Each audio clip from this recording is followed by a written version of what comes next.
ನುಡಿದಂತೆ ನಡೆಯುತ್ತೇವೆ, ಮುಂದೆ ನಡೆಯುತ್ತೇವೆ. ಯಾಕೆ ಸಿದ್ದರಾಮಣ್ಣ ನುಡಿದಂತೆ ಎಲ್ಲಿ ನಡೆದಿ ಅಣ್ಣ? 10 kg ಅಕ್ಕಿ ಕೊಡ್ತೀನಿ ಅಂತ ಎಷ್ಟು ಕೊಡ್ಲಾಕತ್ತೀವಲ್ಲ? 200 ಯೂನಿಟ್ ಕಾಕಾ ಪಾಟೀಲ್ಗೂ ಉಚಿತ, ನಾಳೆ ಅಕ್ಕೂ ಉಚಿತ, ಬಟನ್ ರೋಡ್ಗೂ ಉಚಿತ, ಬಸವಗೌಡಗೂ ಉಚಿತ, ನಿಮಗೂ ಉಚಿತ. ಎಲ್ಲಿ ಕೊಡ್ಲಕತ್ತಾರ? 200 ಯೂನಿಟ್ ಕೊಟ್ಟಾರೇನ್ರಿ? 2,500 ರೂಪಾಯಿ ಯೂನಿಟ್ ಇದು 700 ರೂಪಾಯಿ ಮಾಡ್ಯಾರ. ಗಂಡ ಮಕ್ಕಳಿಗೆ ಬಸ್ ಕೊಟ್ಟು ಅಂದಾರ, ಗಂಡಸರಿಗೆ ಡಬಲ್ ಹಾಕ್ಯಾರ. 2,000 ಕೊಡ್ತೀನಿ ಅಂದ್ರೆ ದಾರು ರೇಟ್ 40 ರೂಪಾಯಿ ಹೆಚ್ಚು ಮಾಡ್ಯಾರ. ಅವಳಕತ್ತು ದಾರು ಕುಡಿ ಕಂಪನಿ ಅವ್ರು ಸ್ಟ್ರೈಕ್ ಮಾಡಿದ್ರೆ ಮನೆ ಬೆಳಗಾವಿ ಅಧಿವೇಶನದಾಗ ಅವ್ರು ಏನ್ ಪಾಪ ಏರ್ಬೇಕು? ನಾವು ಕರ್ನಾಟಕ ರಾಜ್ಯ ಮದ್ಯಪಾನ ಪ್ರಿಯಕರ ಸಂಘ ಮಾಡ್ಯಾರ. ಅವ್ರು ಸ್ಟ್ರೈಕ್ ಕೊಟ್ಟಿದ್ರು ಎಲ್ಲಿ? ನಮ್ಮ ಸುವರ್ಣಸೌಧ ಬೆಳಗಾವಿ ಮುಂದೆ ನಮ್ಮ ಸಂತೋಷ್ ಲಾಡ್ ಅವ್ರ ಮನೆ ಪತ್ರ ತಗೊಳಕ್ ಹೋಗಿದ್ರು. ಏನ್ ಡಿಮಾಂಡ್ ಕೊಡ್ತದೆ ಅವರು? 35ರಿಂದ 40,000 ಕೋಟಿ ರೂಪಾಯಿ ನಾವು ಸರ್ಕಾರಕ್ಕೆ ಆದಾಯ ಕೊಡ್ತೀವಿ. ಅದಕ್ಕೆ ನಮ್ಮ ಸಮಾಜದಲ್ಲಿ ಗೌರವದಿಂದ ನೋಡಬೇಕು.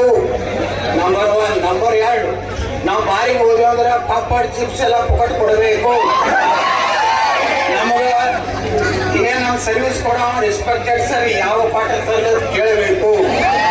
ನಂಬರ್ 4, ನಾವು ಹೆಚ್ಚು ದಾರು ಕುಡಿದ್ರೆ ಬಿಸಿಯಾಗಿ ಕಟ್ಟಡದಾಗ ನಾನು ಎಬ್ಬಿಸಿ ಜಳಕ ಮಾಡಿ ಹೊಸ ಅರಿವಿ ಹಾಕಿ ಪೊಲೀಸರು ಸಲಹೆ ಕೊಡೋದು ಮನೆಗೆ ಬಿಡಬೇಕು. ಪಾಪ ಅವ್ರ ಡಿಮಾಂಡ್. ಹೀಗಾಗಿ ಕರ್ನಾಟಕದ ಯಾವ ಗ್ಯಾರಂಟಿಗಳು ದೇಶ ರಕ್ಷಣೆ ಮಾಡುವಂಥದ್ದಲ್ಲ. ಇವತ್ತು ನರೇಂದ್ರ ಮೋದಿ 10 ವರ್ಷದಾಗ ಏನ್ ಮಾಡ್ಯಾರ ಅಂತ ಕೇಳ್ತಾರೆ. ಚಂಬು ತೋರಿಸ್ಲಕತ್ತಾರ ಕಾಂಗ್ರೆಸ್ನವ್ರು. ನಿಮಗೆ ಹೇಳ್ತೀನಿ, ಇವ್ರು 24 ನಾಳೆ ಪ್ರಧಾನಮಂತ್ರಿ 3ನೇ ಬಾರಿ ಪ್ರಮಾಣ ವಚನ ಮಾಡಿದಾಗ ಎಲ್ಲಾ ಕಾಂಗ್ರೆಸ್ MLA ಮುಖ್ಯಮಂತ್ರಿ ಎಲ್ಲ ರಾಹುಲ್ ಗಾಂಧಿ ಹಿಡಿದು ಚಂಬುನೇ ಕೊಡ್ತೀವಿ ನಾವು.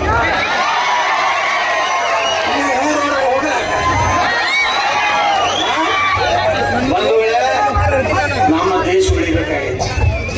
10 ವರ್ಷ ನರೇಂದ್ರ ಮೋದಿ ದೇಶದ ಪ್ರಧಾನಮಂತ್ರಿ, 14 ವರ್ಷ ಗುಜರಾತದ ಮುಖ್ಯಮಂತ್ರಿ. ಆ ಒಂದು ಅಂತ ಮನುಷ್ಯರು ಮೊನ್ನೆ ವಾರಣಾಸಿ ಒಳಗ ನಾಮಪತ್ರ ಸಲ್ಲಿಸಿದ್ರ ಅವ್ರ ಆಸ್ತಿ ಎಷ್ಟು ಘೋಷಣೆ ಮಾಡ್ಯಾರ? 2,30,00,000.